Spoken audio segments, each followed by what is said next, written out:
नमस्कार दोस्तों, मैं मुकेश बर्डवाल एक बार फिर से अपने YouTube चैनल पर आप सबों का हार्दिक स्वागत और अभिनंदन करता हूं। आज के इस क्लास में हम सब इस्लाम धर्म के बारे में थोड़ी और विस्तार से बात करेंगे। आज की इस क्लास में हम इस बात को समझने की कोशिश करेंगे कि इस्लाम धर्म के जो सिद्धांत है वो सिद्धांत क्या है, उसके रिचुअल्स हैं वो रिचुअल्स क्या है, क्योंकि हर एक धर्म का अपना कोई ना कोई दर्शन रहा है और इस्लाम धर्म का भी अपना दर्शन रहा है। और उस दर्शन को अगर हम समझ लें तो आगे आने वाले समय में जो सूफी मत है, उस सूफी मत की जो फिलॉसफी है, उस फिलॉसफी को भी समझना आसान हो जाएगा और उसे हम समझ कर ही इस बात को बेहतर तरीके से समझ सकते हैं कि दुनिया के सारे धर्म का उद्देश्य एक है। भले ही माध्यम अलग अलग है, भले ही किसी को मस्जिद के थ्रू जाना है, किसी को मंदिर, किसी को गुरुद्वारा, किसी को चर्च के थ्रू, लेकिन जाना सबको एक ही जगह है। तो जब हम किसी भी धर्म के दर्शन को समझ लें और उसे अन्य धर्म के दर्शन के साथ अगर हम कंपैरिजन करें तो ये पाएंगे कि दुनिया के सारे धर्म का उद्देश्य एक है। तो समय ना गवाते हुए सीधे हम टॉपिक पर आते हैं और आज का टॉपिक है, और वो टॉपिक है इस्लाम धर्म के सिद्धांत, यानी कि प्रिंसिपल्स ऑफ इस्लाम धर्म क्या है। हम लोग इसके अंतर्गत इस्लाम धर्म के जो 5 पवित्र कर्तव्य है उसके बारे में बात करेंगे, जैसे कि कलमा पढ़ना क्या होता है, ठीक है, रोजा रखना क्या होता है, नमाज पढ़ना क्या होता है, हज करना क्या होता है, ज़कात देना क्या होता है। ये जो इस्लाम धर्म के 5 पवित्र कर्तव्य माने गए, उन 5 पवित्र कर्तव्यों के बारे में हम सब बात करेंगे। और साथ में फिर इस्लाम धर्म की कुछ और जो सिद्धांत है, कुछ और फिलॉसफी है, जैसे कि उनकी अगर हम इस्लाम धर्म की बात करें तो आपको पता है कि इस्लाम धर्म की जो बुनियाद, उनके जो सिद्धांत है, उस सिद्धांत की बुनियाद जिस एक कलमा से, जिस एक वाक्य से, या कह सकते हैं जिस एक पवित्र वाक्य से रखा गया, वो पवित्र वाक्य क्या था। 610 ईस्वी में मोहम्मद साहब जब हीरा नामक पहाड़ी पर जब वो इल्हाम की अवस्था में थे, यानी कि ध्यान मग्न अवस्था में थे, तो उसी ध्यान मग्न अवस्था में उन्हें जिब्राइल नामक दूत के माध्यम से अल्लाह का यह संदेश मिला कि ला इलाहा इल्लल्लाह मोहम्मदुर रसूलुल्लाह, अर्थात अल्लाह ही एकमात्र ईश्वर है, अल्लाह के सिवाय कोई दूसरा ईश्वर नहीं, और मोहम्मद साहब उनके रसूल है, उनके संदेश वाहक है, उनके पैगंबर है, उनके पैगाम को अंबर से लाने वाले हैं। साथ में उन्हें यह भी संदेश मिला कि जाओ अल्लाह के बंदों को राह दिखाओ, यानी कि मोहम्मद साहब को अल्लाह से एक संदेश जो मिला था, उस संदेश से इस्लाम धर्म की हम ये कह सकते हैं कि देखिए, धर्म वास्तव में उसका वजूद अनंत काल से है, लेकिन क्या होता है कि कोई एक माध्यम बनता है जिसके थ्रू वह धर्म रिवील्ड होता है आम लोगों के सम्मुख। जो ऐसा नहीं है कि इस्लाम धर्म नहीं था तो इस्लाम धर्म के बारे में जब बात नहीं होती थी तो खुदा नहीं होंगे, या उपनिषद दर्शन की बात नहीं होगी तो कह सकते हैं कि ईश्वर का वजूद नहीं रहा होगा या ब्रह्म का वजूद नहीं रहा होगा। अगर ये सब हैं तो निश्चित रूप से किसी धर्म का लोगों के सम्मुख रिवील्ड होने के पहले ही उनका वजूद अवश्य रहा होगा। जैसे अगर हम बात ये करें कि जो आज जिस एसडी कार्ड में, ठीक है, या फिर जिस एक पेन ड्राइव में हम छोटे से जो है जगह पर हम दुनिया भर के डॉक्यूमेंट्स को एक स्थान से दूसरे स्थान पर ट्रेवल कर सकते हैं, उसको ले जा सकते हैं, तो जाहिर सी बात है ये जो संभावना है, ये जो पोटेंशियल है नेचर में या विज्ञान में या प्रकृति में, ये तो पहले से मौजूद रहा होगा। और विज्ञान कुछ करता नहीं है, बस वो प्रकृति में मौजूद, पहले से जो मौजूद है, जो श्राउडेड इन मिस्ट्री रहता है, जो रहस्य के पर्दों में आबद्ध रहता है, विज्ञान क्या करता है, उसको रिवील्ड करता है, उसका आविष्कार करता है, हम लोग कहते हैं, लेकिन वो पहले से ही वजूद में होता है। उसको केवल और केवल सिद्धांतों और बुनियादों और विभिन्न जो है कह सकते हैं कि जो सिद्धांत होते हैं उसको जोड़कर उसके आधार पर उन चीजों को रिवील्ड करते हैं और लोगों के सम्मुख प्रकाश में लाते हैं, ठीक है। तो ठीक इसी तरह से अगर हम बात करें तो धर्म ऐसा नहीं है कि महात्मा बुद्ध ने जो बात कही वो बात पहले से वजूद में नहीं रही होगी, पहले से वजूद में, या फिर हम ईश्वर की बात करें तो किसी धर्म के आने से उनका वजूद बनता है, ऐसा नहीं है। अगर धर्म है, अगर ईश्वर है, तो किसी धर्म के पहले भी उनका वजूद रहा होगा, और उसके बाद जब हिंदुस्तान या दुनिया के या पृथ्वी पर जब उनका कह सकते हैं कि उनके सिद्धांतों का निरूपण हुआ, विभिन्न जो है कह सकते हैं कि एक तरह से महापुरुषों के द्वारा या विभिन्न उनके जो संस्थापक थे उनके द्वारा, तो फिर जाकर कह सकते हैं कि वो लोगों के सम्मुख प्रकाश में आता है। तो इस्लाम धर्म के साथ भी यही बात है कि खुदा से जिब्राइल नामक दूत के माध्यम से उन्हें अल्लाह का संदेश मिला, और वो संदेश था कि अल्लाह ही एकमात्र ईश्वर है, अल्लाह के सिवाय कोई दूसरा ईश्वर नहीं। और मोहम्मद साहब कौन है? उनके पैगंबर हैं, उनके पैगाम को अंबर से लाने वाले हैं। और उसके बाद वो आए, फिर अपना प्रचार प्रसार किया, उन्होंने एक्सपेंशन किया, और कह सकते हैं कि for the welfare of human being, ठीक है, यानी कि मानव के कल्याण के लिए उन्होंने ऐसे सभी सिद्धांतों के बारे में प्रीच्ड किया जो जिब्राइल नामक दूत के माध्यम से अल्लाह से प्राप्त हुआ था। ठीक है, तो अब हम लोग इस बात को समझे कि इस्लाम धर्म में सबसे पहली बात जो 5 पवित्र कर्तव्य है, वो 5 पवित्र कर्तव्य क्या है? ठीक है, इसमें यह ध्यान रखना है कि वो जो 5 पवित्र कर्तव्य है, अगर उसकी कोडिंग हम समझें, ठीक है, उसके कोडिंग को अगर हम समझें उसके आधार पर, तो कोडिंग जो है ना वो है करो ना हज। ठीक है, हज करना है, लेकिन इसका जो कोडिंग है वो है करो ना हज। और क से क्या होता है? कलमा पढ़ना, रो से हो गया रोजा रखना, ना से हो गया नमाज पढ़ना, ह से है हज करना, और ज से ज़कात देना। ठीक है, ये करो ना हज, ये इस्लाम धर्म के 5 पवित्र कर्तव्य हैं। ये इस्लाम धर्म के 5 पिलर्स आप कह लीजिए, इस्लाम के 5 पिलर्स। ठीक है, ये इस्लाम धर्म के 5 पवित्र कर्तव्य कह लीजिए, जिसका कि प्रत्येक मुसलमान को अनुपालन करना पड़ता है। ठीक है, और मुसलमान की जब हम बात करते हैं, हमने एक वीडियो में समझाया था कि मुसलमान शब्द का तात्पर्य होता है मुसल्लम ईमान, अर्थात जिसका ईमान पुख्ता हो। और जब हम ईमान की बात करते हैं तो ईमान का मतलब होता है कि अल्लाह में जिसका विश्वास पुख्ता हो। अल्लाह में केवल विश्वास मात्र से कोई सच्चा मुसलमान नहीं हो सकता है। सच्चा मुसलमान वो होगा जो अल्लाह के साथ साथ उनके जो पैगंबर हैं, उनके जो पैगाम को अंबर से लाने वाले हैं, उन पर उनका विश्वास, उनका भी विश्वास जो है उन पर पुख्ता होना चाहिए। तीसरी इंपॉर्टेंट बात कि जो इस्लाम धर्म के 5 पवित्र कर्तव्य है, उन 5 पवित्र कर्तव्यों में भी विश्वास का पुख्ता होना जरूरी है। तो यहां पर ध्यान ये रखिएगा कि सच्चा मुसलमान वही है जिनका खुदा में, जिनका पैगंबर में, और जिनका इस्लाम धर्म के 5 पवित्र जो कर्तव्य है, जिन्हें कर्तव्यों की महानता कही गई है, अगर उस पे विश्वास है, उन सब पे विश्वास पुख्ता है, तो वही सच्चा मुसलमान है। ठीक है, तो जब हम करो ना हज की बात करते हैं, 5 पवित्र कर्तव्य की बात करते हैं, तो इस्लाम धर्म के कह सकते हैं कि ये 5 स्तंभ है। इसमें सबसे पहला है कलमा पढ़ना। ठीक है, कलमा जो है ना वो अरबी भाषा के शब्द कलम से निकला है, और कलम का मतलब होता है आदर्श वाक्य। ठीक है, कलम का मतलब होता है आदर्श वाक्य। और इसमें हमने आपको बताया कि जब मोहम्मद साहब इल्हाम की अवस्था में थे, तो जिब्राइल नामक दूत के माध्यम से अल्लाह का जो संदेश मिला था, ला इलाहा इल्लल्लाह मुहम्मदुर रसूलुल्लाह, अर्थात अल्लाह ही एकमात्र ईश्वर है, अल्लाह के सिवाय कोई दूसरा ईश्वर नहीं। और मोहम्मद साहब कौन है? उनके रसूल हैं, उनके पैगंबर हैं, उनके पैगाम को अंबर से लाने वाले। तो ये जो वाक्य है, ये आदर्श वाक्य है, ये पवित्र वाक्य है। इस्लाम धर्म के सिद्धांत रूपी अगर हम इमारत की बात करें, तो उसकी जो बुनियाद है, बुनियाद इसी कलमा से रखा गया। इसलिए कलमा जो शब्द है वो अरबी भाषा के शब्द कलम से निकला है, और उस कलम शब्द का तात्पर्य होता है आदर्श वाक्य। ठीक है, उस कलम शब्द का तात्पर्य होता है आदर्श वाक्य। और प्रत्येक मुसलमान का यह फर्ज बनता है कि वो कलमा का पाठ करे, वो उस कलमा जो कि कह सकते हैं जो पवित्र शब्द या वाक्य है जिससे इस्लाम धर्म की बुनियाद पड़ी, उसे हमेशा प्रत्येक मुसलमान को याद रखना चाहिए, उसका पाठ करना चाहिए। ठीक है, दूसरी बात जो है, जो रोज से है, वो क्या है? रोजा रखना।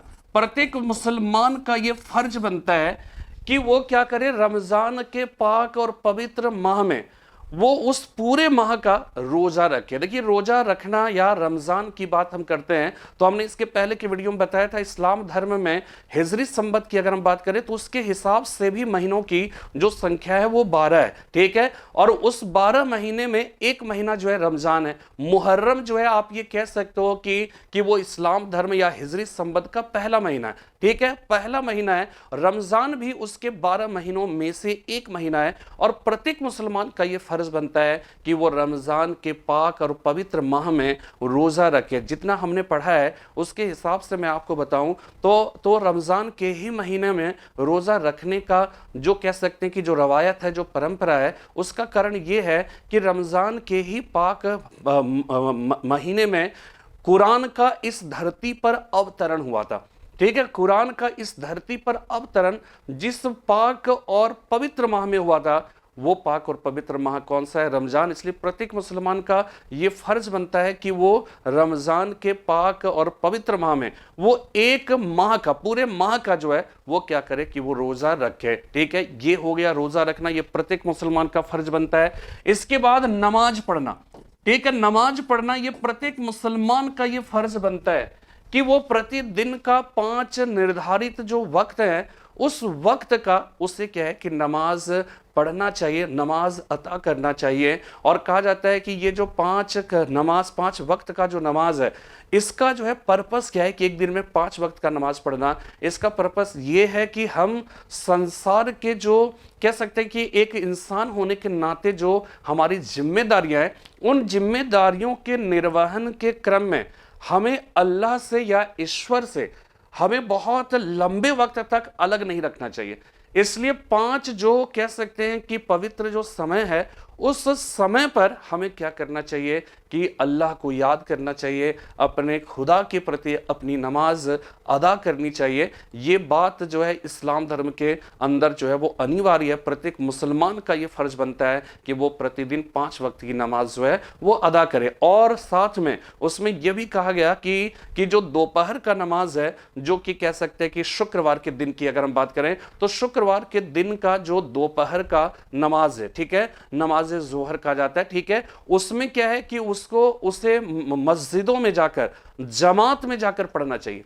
और जमात में पढ़ने की वजह से ही इसे जुम्मे की नमाज कहकर कहा जाता है, पुकारा जाता है। तो यहां पर इस बात को ध्यान में रखिएगा कि प्रत्येक मुसलमान का यह पवित्र कर्तव्य है कि वो प्रतिदिन का 5 वक्त का नमाज अदा करे। और शुक्रवार का जो नमाज है, दोपहर का नमाज, नमाज ज़ोहर, वो मस्जिदों में जाकर, उसमें जमात में जाकर पढ़ना चाहिए। इसलिए इसे जुम्मे की नमाज कहकर पुकारा जाता है। ठीक है, इसके बाद जब हम हज की बात करते हैं तो देखिए प्रत्येक मुसलमान का, दुनिया भर के जो मुसलमान हैं, उन मुसलमानों की अगर हम बात करें तो उनका पवित्र जो धार्मिक स्थल है, उनका जो पवित्र तीर्थ स्थल है, वो तीर्थ स्थल क्या है? वो मक्का है, मदीना है। ठीक है, जहां से इस्लाम धर्म का हम ये कह सकते हैं कि जर्मिनेट हुआ, जहां से उसका इवोल्यूशन हुआ, जहां से उनका इमर्जेंस हुआ। जाहिर सी बात है कि उस जगह से वो जगह पूरे दुनिया भर के इस्लाम धर्म के जो फॉलोवर्स हैं उनके लिए बहुत ही पवित्र स्थल होगा। इसलिए प्रत्येक मुसलमान का ये फर्ज बनता है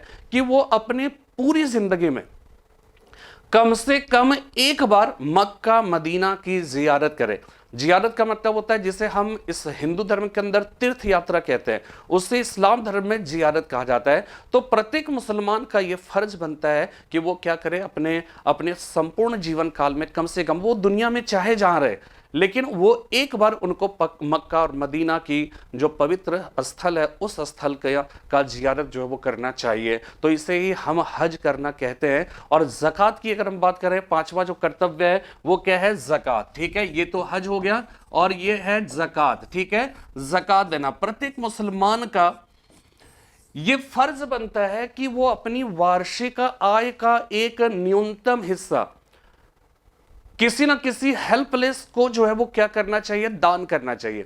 ठीक है, प्रत्येक मुसलमान का यह फर्ज बनता है कि अपने वार्षिक आय का एक न्यूनतम हिस्सा, जो प्राय 2.5% होता है, वार्षिक आय का 2.5%, जो कि कह सकते हैं वार्षिक आय का 1/40वां हिस्सा है। प्रत्येक मुसलमान का यह फर्ज बनता है कि अपने वार्षिक आय का एक न्यूनतम हिस्सा, जो कि 2.5% होता है, वो किसी ना किसी हेल्पलेस मुसलमान को जो है वो क्या करना चाहिए? दान देना चाहिए। और संपत्ति की वह न्यूनतम मात्रा जो प्रत्येक मुसलमान को कह सकते हैं कि दान करना चाहिए, ज़कात के रूप में देना चाहिए, वो निसाब कहलाता है। ये ध्यान रखेगा कि संपत्ति की वह न्यूनतम मात्रा जो प्रत्येक मुसलमान को ज़कात के रूप में दान करना चाहिए उसे निसाब कहा गया, और ये होता है 2.5% होता है। और ये भी ध्यान रखिएगा कि इसको अगर हम इसमें देखें, अनुपात में देखें, ठीक है ना, अगर इसको तो 1/40वां भाग जो है प्रत्येक मुसलमान का ये फर्ज बनता है कि अपनी संपत्ति का इतना जो है वो दान करे। तो ये इस्लाम धर्म का 5 पवित्र कर्तव्य है। इसका राइट अप भी हम लोग देखेंगे और उसके बाद फिर हम आगे बात करेंगे। तो चलिए इसके आगे हम लोग बात करते हैं। देखिए इस्लाम धर्म का सिद्धांत, ठीक है, मूल स्रोत जो है वो क्या है? कुरान, हदीस, सुन्नत, इज्मा, कयास। अब हम लोग इसके बारे में बात कर लें कि जब हम कुरान की बात करते हैं, ठीक है ना, प्रत्येक मुसलमान का या कह सकते हैं कि फर्ज बनता है कि वो कुरान की पाठ करे, ठीक है। अब यहां पे देखिए जो समझने वाली बात है वो बात यह है कि इस्लाम धर्म के जो भी सिद्धांत आज देखने को मिलते हैं या सुनाई पड़ते हैं, उस इस्लाम धर्म के सिद्धांत की जो बात है वो बात क्या है, यानी इस्लाम धर्म के सिद्धांतों का जो स्रोत है, जो सोर्सेस है, वो सोर्सेस क्या क्या है, ठीक है ना। तो यहां पे देखिए 5 जो है यहां पे हमने लिखा है। पहला है कुरान है, इसके बाद हदीस है, इसके बाद सुन्नत है, इसके बाद इज्मा, और इसके बाद क्या है? कयास है। अगर हम कुरान की बात करें तो ये अरबी भाषा के शब्द जो है वो किससे निकला है? करयान से। और करयान का मतलब होता है पाठ करना, ठीक है, पाठ करना। जब हमने कलमा की बात की थी तो कलमा शब्द अरबी भाषा के शब्द किससे निकला है? कलम से। और कलम का मतलब होता है आदर्श वाक्य। लेकिन जब हम कुरान की बात करते हैं तो कुरान अरबी भाषा के शब्द करयान से निकला है, जिसका तात्पर्य होता है पाठ करना। यानी कि प्रत्येक मुसलमान का यह फर्ज है वो क्या करे? कुरान की पाठ करे, कुरान की जो आयतें हैं उन आयतों का उच्चारण करे, उसका पाठ करे। और कुरान शब्द जो है अरबी भाषा के शब्द करयान से निकला है, जिसका तात्पर्य होता है पाठ करना, ठीक है। इसके बाद और इस्लाम धर्म के सिद्धांत का सबसे बड़ा स्रोत माना जाता है, और इसके बाद सबसे बड़ा स्रोत जो है हदीस है। बल्कि कुछ विद्वानों के अनुसार कुरान के समतुल्य महत्व जो है हदीस रखता है। और ये जो दो है ना पुस्तक, यही इस्लाम धर्म के सिद्धांत का सबसे बड़ा स्रोत माना जाता है। तो हदीस जो है वो क्या है? हदीस जो है मोहम्मद साहब जब भी इल्हाम की अवस्था में रहते थे या फिर जब भी जो है लोगों के सम्मुख जाते थे तो वो जो उपदेश देते थे इस्लाम धर्म के बारे में, ठीक है, वो जो भी प्रीच करते थे, जो भी उपदेश करते थे, उन उपदेशों का संकलन ही जो है क्या कहलाया? हदीस कहलाया। और कुरान की बात समझिएगा कि कुरान और हदीस में बेसिक जो अंतर है वो समझिएगा कि कुरान क्या है कि कुरान 610 ईस्वी में मोहम्मद साहब को पहली बार, आपको पता है कि मोहम्मद साहब को सर्वप्रथम जो है जिब्राइल नामक दूत के माध्यम से संदेश मिला 610 में, और 632 में उनका क्या हो गया? इंतकाल। तो ये बीच के जो 22 साल थे, इन 22 सालों में देखिए एक बार ही मोहम्मद साहब को केवल संदेश मिला खुदा का, ऐसा नहीं है। 610 ईस्वी में पहली बार मिला। और एक बार क्या होता है ना कि जब आपका खुदा से तार जुड़ जाता है, आप बहुत सीवियर प्रैक्टिसेस यानी कि बहुत ही घनघोर तपस्या जो है, घोर तपस्या करके जब आप क्या करते हैं कि आपका एक संपर्क अपने ब्रह्म से, ईश्वर से, खुदा से, जिससे भी जुड़ता है, जब एक बार जुड़ जाता है तो आपको क्या होता है कि एक प्रकार से उसका आइडिया हो जाता है और आपका फोकस लेवल इतना हाई हो जाता है कि फिर जब चाहे तब आपका खुदा से या ईश्वर से तार जो है जुड़ जाता है। तो 610 ईस्वी में पहली बार हुआ, लेकिन 610 से 632 ईस्वी के बीच में इन 22 सालों में, ठीक है, इन 22 सालों में मोहम्मद साहब जब जब इल्हाम की अवस्था में रहते थे, जो अल्लाह का जो संदेश रिसीव करते थे, उन सारे संदेशों का ही संकलन बाद में क्या कहलाया? कुरान कहलाया, ठीक है। उन सारे संदेशों का संकलन बाद में कुरान में किया गया। दूसरे जो खलीफा थे ना, अबू बकर, उमर खलीफा उमर के समय में उन सारे कह सकते हैं कि जो कह सकते हैं संदेश खुदा का मोहम्मद साहब ने रिसीव किया इन 22 सालों में, उन 22 सालों में हासिल किए गए, रिसीव किए गए जो संदेश थे, उन संदेशों का संकलन ही कुरान कहलाया। लेकिन जब हदीस की बात की जाती है तो हदीस क्या हो जाता है कि मोहम्मद साहब जो आम लोगों को संदेश देते थे, उनकी जो फिलॉसफी ऑफ लाइफ थी, उनका जो कह सकते हैं जो प्रीच्ड जो वो करते थे, एक तो हो गया कि अल्लाह से जो संदेश मिला उसका संकलन कुरान कहलाया, और मोहम्मद साहब जो प्रीच करते थे, जो उपदेश देते थे, उन सारे उपदेशों का संकलन जो है वो क्या कहलाया, हदीस। और इस्लाम धर्म के कह सकते हैं कि सिद्धांत का, उनकी जो फिलॉसफी है, उनके जो भी रिचुअल, सब कुछ का अगर हम स्रोत की बात करें तो ये दो प्रधान स्रोत माने जाते हैं। ठीक है, कुरान के बाद सबसे महत्वपूर्ण, और कुछ विद्वानों के अनुसार कुरान के समतुल्य जो है वो क्या है कि हदीस का महत्व है। इसके बाद सुन्नत की अगर बात करें तो सुन्नत का मतलब ये हो गया कि मोहम्मद साहब का जो आचरण था, उनका जो व्यवहार था, उनका रहन सहन के जो तरीके थे, ठीक है, जो सादगी से कह सकते हैं कि भरा हुआ था, उन सब को हम सुन्नत कहकर पुकारते हैं। और प्रत्येक मुसलमान का एक फर्ज बनता है, या कह सकते हैं कि उनको कोशिश करनी चाहिए कि मोहम्मद साहब का जीवन में जितनी सादगी थी और जितनी सादगी से वो जीवन यापन करते थे, उनका जो आचरण था, उनकी जो फिलॉसफी ऑफ लाइफ थे, उन सब का अनुपालन प्रत्येक मुसलमान को करना चाहिए, उसकी कोशिश जो है वो करनी चाहिए। ठीक है, इसके बाद इज्मा क्या है। अब इज्मा की बात अगर हम करें तो कुरान और हदीस में जो बातें लिखी है ना वो अरबी भाषा में। आप देखिएगा, अगर हम उपनिषद की बात करें, वेद की बात करें, तो वो किस में लिखा है, संस्कृत में लिखा है। तो संस्कृत हर व्यक्ति के जुबान की भाषा तो है नहीं, हर व्यक्ति, पूरे दुनिया के मुसलमानों की भाषा अरबी तो है नहीं। तो जब अरबी भाषा आम जनों की नहीं है और अरबी भाषा में कुरान लिखा है, इसी प्रकार संस्कृत आम जनों की भाषा नहीं है, लेकिन संस्कृत में ही वेद लिखे गए, वैसे ही उपनिषद लिखे गए। तो उस संस्कृत भाषा में लिखी जो बातें हैं, वो बातें एग्जैक्टली क्या है, उसकी सही जो है विवेचना या व्याख्या क्या है, तो वो कौन व्यक्ति है, कौन करेगा ऐसा कि जो है जिनकी बातें पूरी दुनिया समझे, पूरी दुनिया माने उस धर्म के जो फॉलोवर है वो समझे।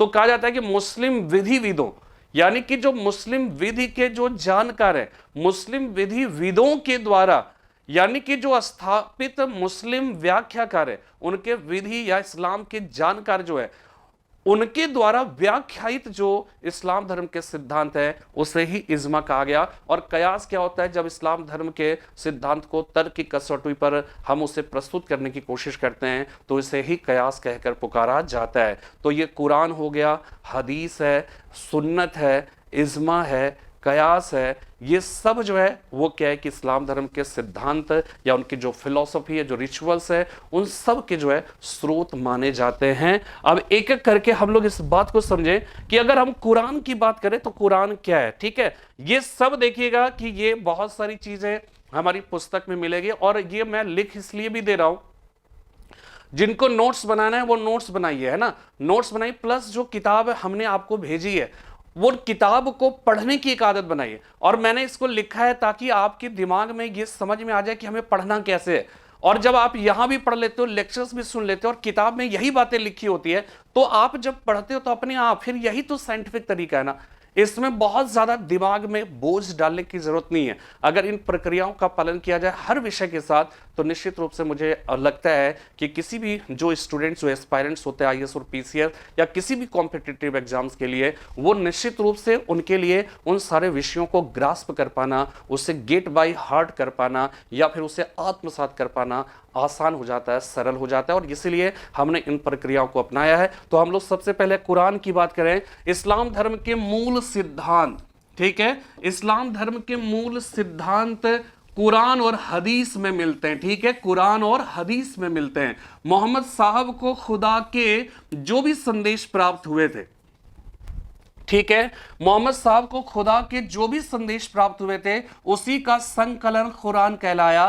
ठीक है, कुरान के नाम से जाना गया। और कुरान जो है वो अरबी भाषा के शब्द करयान से निकला है, जिसका अर्थ होता है उच्चरित अथवा पठित वस्तु, यानी जिसका पाठ किया जाए। यानी कुरान उन पदों का संकलन है जो मोहम्मद साहब के मुख से उन क्षणों में निकले जब वे सीधे भगवत प्रेरणा का मतलब यही हो गया कि बार बार हमने एक शब्द का प्रयोग किया, इल्हाम। ठीक है, हमने जिस एक शब्द का प्रयोग किया वो कौन सा शब्द है, इल्हाम। इल्हाम का मतलब है ध्यान मग्न अवस्था में, साधना की अवस्था जिसको हम कह सकते हैं संस्कृत में, ठीक है ना, जो इस हिंदू धर्म के अंदर जैसे साधना की अवस्था कहा जाता है, वही इल्हाम की अवस्था जो है वो इस्लाम धर्म में। तो कुरान उन पदों का संकलन है जो मोहम्मद साहब के मुख से उन क्षणों में निकले जब वे सीधे भगवत प्रेरणा की अवस्था, ठीक है, भगवत प्रेरणा की अवस्था अथवा इल्हाम की अवस्था में थे। अल्लाह के द्वारा उतारी गई और देवदूत द्वारा यानी जिब्राइल नामक देवदूत के द्वारा हजरत मोहम्मद साहब को पहली बार सुनाई गई पवित्र कुरान मुस्लिम धर्म की नींव है।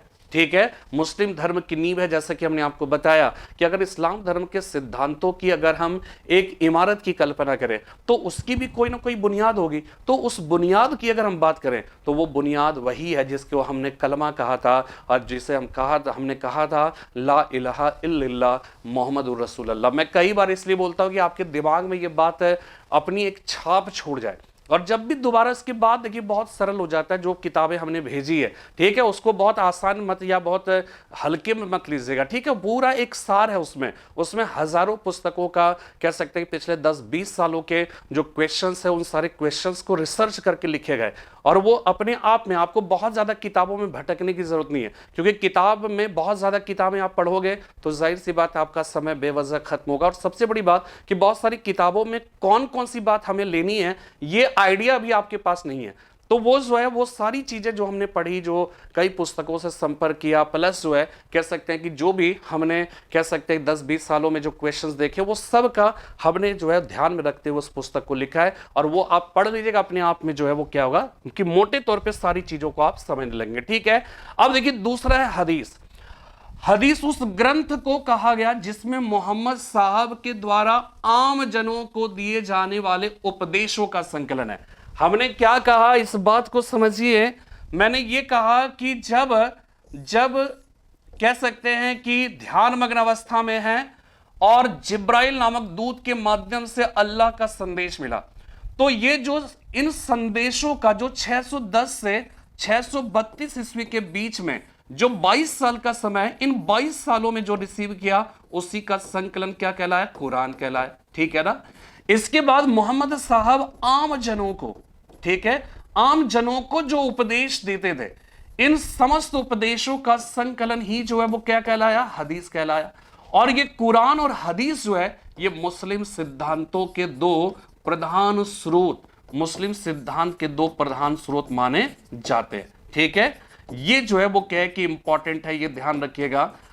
तो हदीस के बारे में हमने आपको बताया कि ये क्या होता है कि हदीस उस ग्रंथ को कहा गया जिसमें मोहम्मद साहब के द्वारा आम जनों को दिए जाने वाले उपदेशों का संकलन है। हदीस में मोहम्मद साहब के जीवनचर्या का उल्लेख है और इस ग्रंथ में सुन्नत भी मिलते हैं। सभी मुसलमानों के लिए पवित्र कुरान के बाद सबसे अधिक महत्व अगर किसी चीज का है तो वो हदीस है। कुछ के लिए यह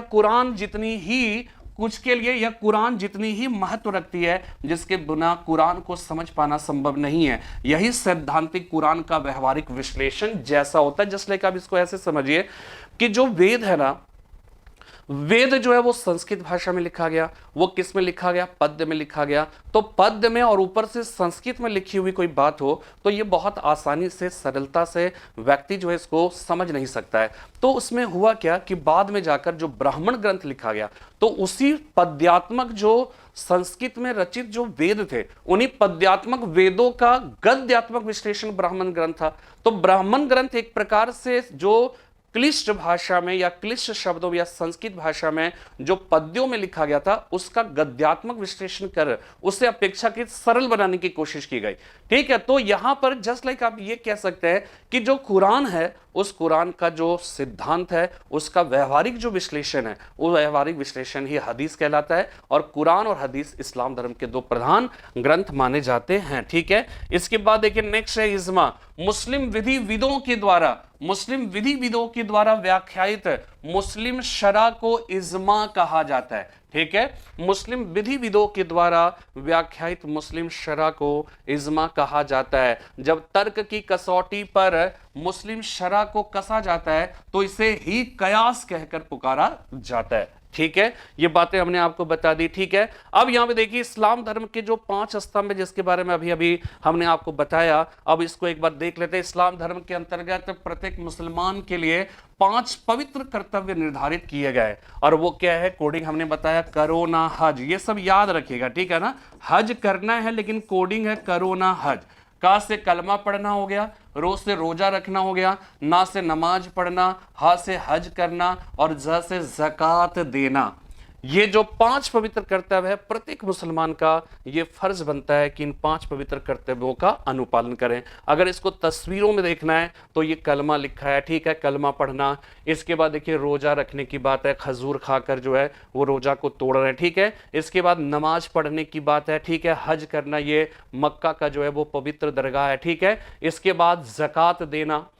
तो ये जो कलमा रखना, रोजा रखना, नमाज पढ़ना, हज करना, ज़कात देना, ये इस्लाम धर्म के 5 पवित्र कर्तव्य माने जाते हैं, ठीक है। अब हम लोग एक एक करके समझ लेते हैं कलमा पढ़ना क्या है। कलमा का अर्थ है आस्था सूत्र, ठीक है, आस्था सूत्र अर्थात इस मंत्र का जाप करना कि ईश्वर एक है, ईश्वर के समान कोई दूसरा ईश्वर नहीं है, ईश्वर एक है। इसीलिए इसी से आप समझ जाइए इस्लाम धर्म में जो फिलॉसफी इस्लाम धर्म की वो एकेश्वरवाद की है। इसको मोनोथिज्म कहते हैं, मोनोथिज्म, ठीक है। अगर हम उपनिषद की बात करें तो उपनिषद भी इसी एकेश्वरवाद की बात करता है, ठीक है, इसी एकेश्वरवाद की बात करता है। बहुदेववाद भी है, पॉलीथिज्म उसको कहते हैं। तो कलमा का अर्थ है आस्था स्तोत्र अर्थात इस मंत्र का जाप करना कि ईश्वर एक है, ईश्वर के समान कोई दूसरा नहीं और मोहम्मद साहब उनके रसूल हैं, उनके पैगंबर हैं, ठीक है। इस्लाम का एकेश्वरवाद, ठीक है, एकेश्वरवाद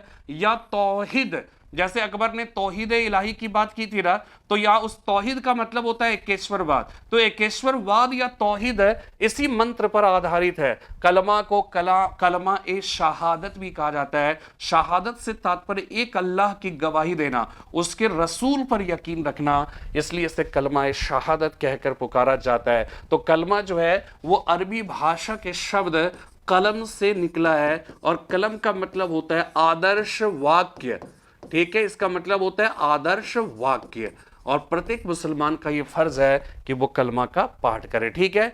इसके बाद देखिए दूसरा है फास्टिंग, रोजा रखना, ठीक है, खजूर यहां पे लगा हुआ, ठीक है। रोजा रमजान के महीने में, ये रमजान जो है, ठीक है, ये ध्यान रखिएगा कि मुहर्रम है, इसके बाद सफर, रबीउल अव्वल, रबीउल सान, जमादुल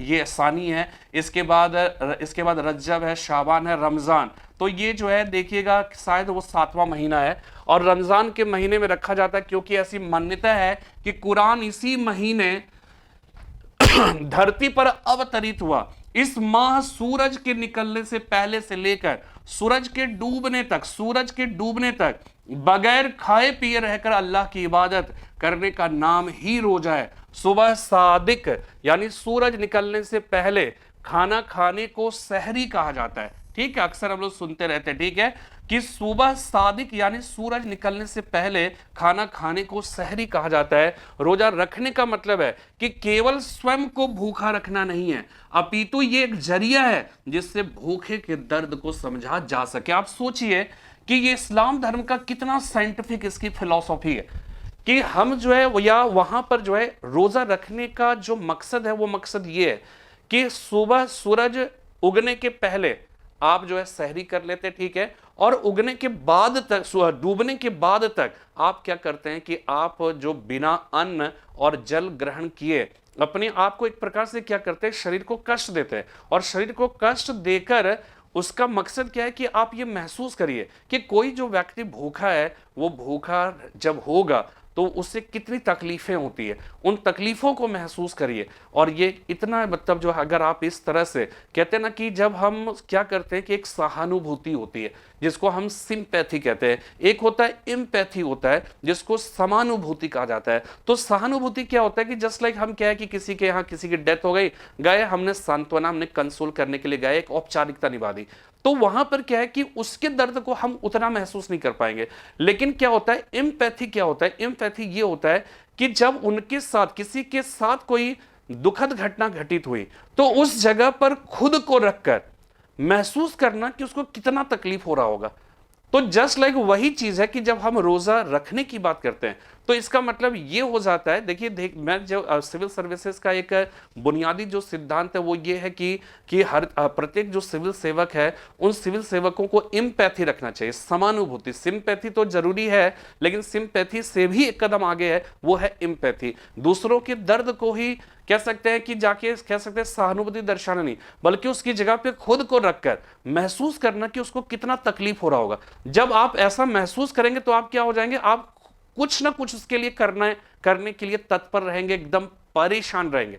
तो ये स्थिति अपने आप में जो है बहुत महत्वपूर्ण है। तो यहां पर रोजा रखने के पीछे कॉन्सेप्ट ये है कि जो भूखा व्यक्ति है उसके दर्द को महसूस करना कि वो कितना जो है वो तकलीफ में होगा। ठीक है, इसके बाद देखिए नमाज पढ़ना। प्रत्येक मुसलमान को प्रतिदिन 5 वक्त का नमाज पढ़ना चाहिए।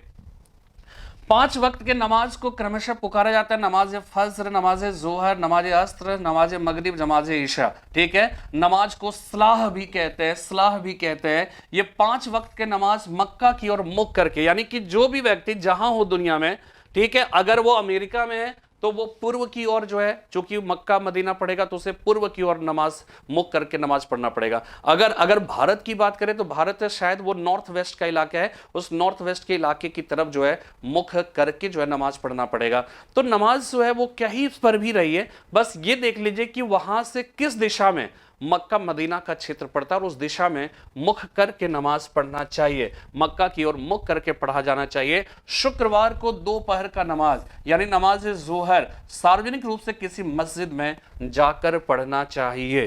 ठीक है, प्रत्येक मुसलमान के फर्ज में से एक फर्ज है नमाज पढ़ना। अब देखिए हज करने की बात है। जब हज करने की बात आती है तो हज का मतलब होता है तीर्थ में जाना, इसी को जियारत कहा गया। जैसा कि हमने आपको पहले भी बताया कि तीर्थ में जाना यानी जियारत करना। प्रत्येक मुसलमान को अपने जीवन काल में कम से कम एक बार मक्का व मदीना की जियारत यानी हज करनी चाहिए, उसकी तीर्थ यात्रा करनी चाहिए। पहले यह तीर्थ मक्का व मदीने का होता था, परंतु अब संतों की समाधियों को भी मुसलमान तीर्थ मानते हैं। ठीक है, हज करना। इसके बाद नेक्स्ट है ज़कात देना। तो ज़कात अरबी भाषा का शब्द है, अरबी भाषा का शब्द है जिसका तात्पर्य है पाक या शुद्धि करने वाला।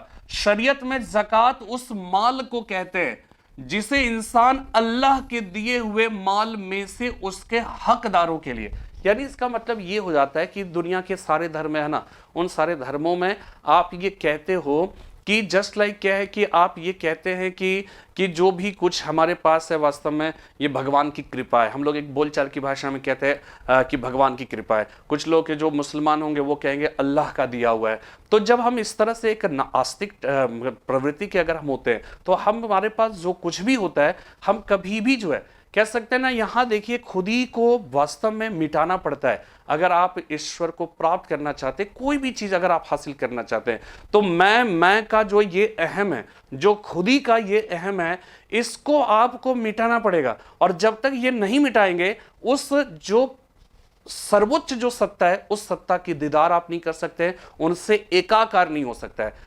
बहादुर शाह सेकंड जफर ने लिखा है कि दिया खुदी को जो हमने मिटा, वो जो पर्दा सा बीच में था ना रहा, रहा पर्दे में अब वो ना पर्दा नशी, कोई दूसरा उसके सिवा ना रहा। इसका मतलब ये हो गया कि जो हम लोग सामान्य तौर पे देखें तो अल्लाह का दर्शन तो ऐसा बहुत आसान तो है नहीं, या ईश्वर का दर्शन, ब्रह्म का दर्शन बहुत सरल तो है नहीं। तो क्या है कि वो ईश्वर और हमारे बीच अभी क्या है, एक पर्दा है, हम इसलिए देख नहीं पाते। और क्यों नहीं देख पाते हैं तो रीजन ये है, बहुत सारे लोग इसी के आधार पे कहते हैं अरे कुछ नहीं है, लेकिन हम वास्तव में हम क्यों नहीं देख पाते, क्यों पर्दा पड़ा हुआ है? रीजन ये है कि हमारे अंदर इस संसार में फंसे रहने का, और हम सब ये कहते हैं कि मैंने जो किया, मैंने वो किया, मैं तो ये अहम, एक आम इंसान की बात करें वो हम में भी हो सकता है, आप में भी हो सकता है, सब में। तो ये जो अहम हमारे पास मौजूद रहता है, यही क्या करता है कि ये जिस दिन हम ये सोच लेंगे, देखिए भगवान अपने बंदे से कहता है तो करता वो है जो तू चाहता है, पर होता वो है जो मैं चाहता हूं। तू वो करने लग जो मैं चाहता हूं, फिर होगा वो जो तू चाहता है। यानी कि आप अपने आप को खुदा के, ईश्वर के, ब्रह्म में अपने आप को तल्लीन कर दीजिए, सब कुछ उनके ऊपर छोड़ दीजिए।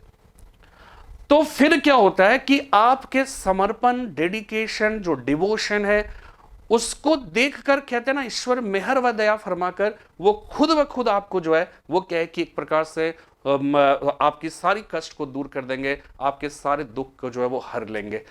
ये सारी बातें होती है, तो ये दुनिया के सारे धर्मों में है। तो यहां पर इस बात को समझना है कि जब हम ज़कात देने की बात करते हैं तो इसका मतलब ये हो जाता है कि ये प्रत्येक मुसलमान का, या कह सकते हैं कि अगर हम इस्लाम से भी तर्क की बात करें तो देखिए, अगर हम दुनिया में कहते हैं ना कि अगर हर व्यक्ति दूसरे व्यक्ति के बारे में वो सोचने लगे, जो हेल्पलेस है उसके बारे में, जो कह सकते हैं जो संपन्न लोग हैं जो उनकी मदद कर सकते हैं, अगर एक दूसरे के बारे में सोचने लगे, एक दूसरे को हेल्प करने की बात सोचने लगे, तो फिर क्या होता है कि वहां पर दुनिया में जीवन जीना जो है अपेक्षाकृत क्या हो जाता है, सरल हो जाता है। तो यहां पर ज़कात देने के पीछे भी कॉन्सेप्ट ये है, शरीयत में ज़कात उस माल को कहते हैं जिसे इंसान अल्लाह के दिए हुए माल में से उसके हकदारों के लिए निकालता है। प्रत्येक मुसलमान को अपनी वार्षिक आय का 40वां हिस्सा अर्थात 2.5% ज़कात के रूप में किसी असहाय मुसलमान को देना चाहिए। वह न्यूनतम हिस्सा जो ज़कात के रूप में दिया जाना चाहिए निसाब कहलाता है। ठीक है, इसे ही क्या कहा गया, निसाब कहा गया। ठीक है, अब शॉर्ट में समझ लेते हैं इस्लाम धर्म की जो विशेषता है, उसे एट ए ग्लांस अगर देखना हो तो जैसा कि हमने आपको बताया एक ईश्वर की बात करते हैं, इसे ही हम लोग सामान्य बोलचाल की भाषा में एक ईश्वरवाद कहते हैं। और ये कोई कह सकते हैं कि नया कॉन्सेप्ट नहीं है। ठीक है, ये जो है दुनिया में हम ये कह सकते हैं कि बहुत सारे धर्मों में, हमारे उपनिषद में भी हम ये कह सकते हैं, हमारे कुरान में भी ये बात है, सूफी मत में है, ठीक है, और ईसाई धर्म में, सब में ये एकेश्वरवाद है। अगर इस चीज को हम समझ ले तो हम ये समझ जाएंगे कि धर्म को लेकर जो झगड़ा है, वो फसाद है, वो जो है बेकार है, क्योंकि वास्तव में सारे लोग तो एक ही ईश्वर की बात कर रहे हैं। ठीक है, जब हम इक्वालिटी की बात करते हैं, समानता, यानी कि प्रत्येक मुसलमान में आप देखिएगा मुस्लिम ब्रदरहुड की बात की जाती है, यानी कि दुनिया में मुसलमान चाहे जहां भी हो, लेकिन प्रत्येक मुसलमान एक दूसरे के मतलब समान है, और इसलिए वहां पर समानता या इक्वालिटी की बात की गई है। पैगंबर की परंपरा है, ठीक है, ये आपको पता है कि मोहम्मद साहब इस्लाम धर्म के अंतिम पैगंबर, उनके पहले कई पैगंबर आए, तो पैगंबर की एक लंबी परंपरा रही है ये इस्लाम में। विश्वास और समर्पण, क्योंकि इस्लाम धर्म में इस्लाम धर्म या मुसलमान का मतलब ही होता है क्या है कि मुसल्लम ईमान, अर्थात जिनका ईमान पुख्ता। पुख्ता कहने का मतलब है कि अपने अंदर एक समर्पण का भाव हो इस्लाम धर्म के सिद्धांत के प्रति, या अल्लाह के प्रति, या फिर पैगंबर के प्रति, इस्लाम धर्म के जो 5 पवित्र कर्तव्य उनके प्रति। इसी प्रकार कर्तव्यों की महानता की बात की गई है, ठीक है, जो 5 पवित्र कर्तव्य उन कर्तव्यों की महानता। इसी प्रकार इसमें मूर्ति पूजा का विरोध किया गया है, तो मूर्ति पूजा का विरोध जो है किया गया। ठीक है, हमने आपको बताया था कि पहले वहां पे इस्लाम धर्म में के उदित होने के पूर्व मक्का मदीना के क्षेत्र में जो है, अरब के क्षेत्र में मूर्ति पूजा का चलन था। वहां पे बहुदेववाद का चलन था, वे लोग हुबल, लात, मनात, उज्ज जैसे विभिन्न देवताओं की पूजा करते थे। ठीक है, तो वहां पे क्या हुआ कि चूंकि अल्लाह ही एकमात्र ईश्वर है, जब यह संदेश मिला और इस संदेश का जब वो प्रचार प्रसार करने लगे, तो वहीं पे जो बहुदेववादी थे, जो कर्मकांडीय थे, जो मूर्ति पूजक थे, उसी ने तो मोहम्मद साहब का विरोध किया ना, तो मोहम्मद साहब को इसलिए कुछ समय छोड़कर वहां से जाना पड़ा। तो यहां पर इस बात को ध्यान में रखिएगा, मूर्ति पूजा का विरोध। अब मूर्ति पूजा का विरोध जो है वास्तव में अगर देखा जाए तो कह सकते हैं कि ये, जैसे अगर उपनिषद दर्शन की बात करें तो वहां पर भी जो है वो क्या है कि ऐसे कर्मकांड का विरोध किया गया। या फिर स्वामी दयानंद सरस्वती की बात करिए, उन्होंने मूर्ति पूजा का विरोध किया। राजा राम मोहन राय की बात करिए, उन्होंने मूर्ति पूजा का विरोध किया। उपनिषद की बात की तो मूर्ति पूजा का विरोध करने का मतलब, अगर मैं कहूं कि मूर्ति पूजा गलत है, तो इसका मतलब ये नहीं कि हिंदू धर्म के हम विरोधी हो गए। ठीक है, यहां पर इसका मतलब ये हो जाता है कि जो बात यहां पर क्या है कि दो धर्म का जो दो पक्ष होता है, एक कर्मकांडीय पक्ष, एक दर्शन पक्ष। अगर दर्शन पक्ष को समझेंगे तो कर्मकांड आपको जो है वो क्या है कि वो एक्सेस जो कर्मकांड है, जो कॉम्प्लेक्स रिचुअल्स है, वो सब आपको बेमानी लगने लगेगा और लगेगा कि वो हमारे धर्म के ही विरुद्ध है वो। ठीक है, तो वहां पर जो है इस तरह की जो है यहाँ पे फिलहाल ये ध्यान रखिएगा, मूर्ति पूजा का विरोध है। पुनर्जन्म में अविश्वास, देखिए अकबर जो है राजपूतों के संपर्क में रहकर, जैनियों, बुद्धिस्ट इत्यादि जैनियों के संपर्क में रहकर वो पुनर्जन्म में विश्वास करने लगा था। इसीलिए जो है बहुत सारे विद्वानों ने ये कहा कि मुझे मालूम नहीं कि अकबर कौन से धर्म को अपनाने वाला है, लेकिन अब वो इस्लाम धर्म का फॉलोवर नहीं रह गया। और क्यों ऐसे ऐसे अगर विचार हो रहे हैं तो इसके पीछे रीजन क्या था कि अकबर वो पुनर्जन्म के सिद्धांत में विश्वास करने लगा था जो इस्लाम धर्म में जिस पर अविश्वास किया गया है। इसी प्रकार मानवीय स्वतंत्रता में अविश्वास, क्योंकि इस्लाम धर्म मानता है कि मनुष्य पूरी तरह से ईश्वरीय इच्छा के अधीन है। तो ये जो है वो क्या है कि इस्लाम धर्म से रिलेटेड जो एक बात है। और एक बात और समझ लीजिए, बरज़ख है, ये भी एक कॉन्सेप्ट समझिएगा कि कुरान का यह विश्वास है कि पृथ्वी पर मनुष्य का यह जन्म पहला व आखिरी जन्म है। ठीक है, ये जो पुनर्जन्म वाली बात है वही समझिएगा कि कुरान का यह विश्वास है कि पृथ्वी पर मनुष्य का यह जन्म पहला व आखिरी जन्म है। वह ना तो पहले जन्मे थे ना आगे जन्म लेंगे, किंतु मृत्यु के साथ जीवन समाप्त नहीं हो जाता। ठीक है, मरने के बाद मेरा पुनर्जन्म नहीं होगा, लेकिन मरने के बाद हमारा जीवन समाप्त नहीं हो जाता। इस जीवन को समाप्त हो जाने पर, ठीक है, इस जीवन के समाप्त हो जाने पर मनुष्य की देह जब कब्र में डाली जाती है तब वहां से उसका एक दूसरा जीवन आरंभ होता है जिसे ही बरज़ख कहते हैं। बरज़ख से अभिप्राय, ठीक है, या बरज़ख का अभिप्राय यह है उस लंबी अवधि से, बरज़ख से अभिप्राय उस लंबी अवधि से है जिसमें मनुष्य अपना पार्थिव जीवन समाप्त कर कयामत के इंतजार में कब्र में पड़े रहता है। ठीक है, पड़े रहता है। तो ये है बरज़ख भी हो गया। ठीक है, और आज की इस क्लास में आपने मोटे तौर पे इस्लाम धर्म के सिद्धांतों को आपने समझा।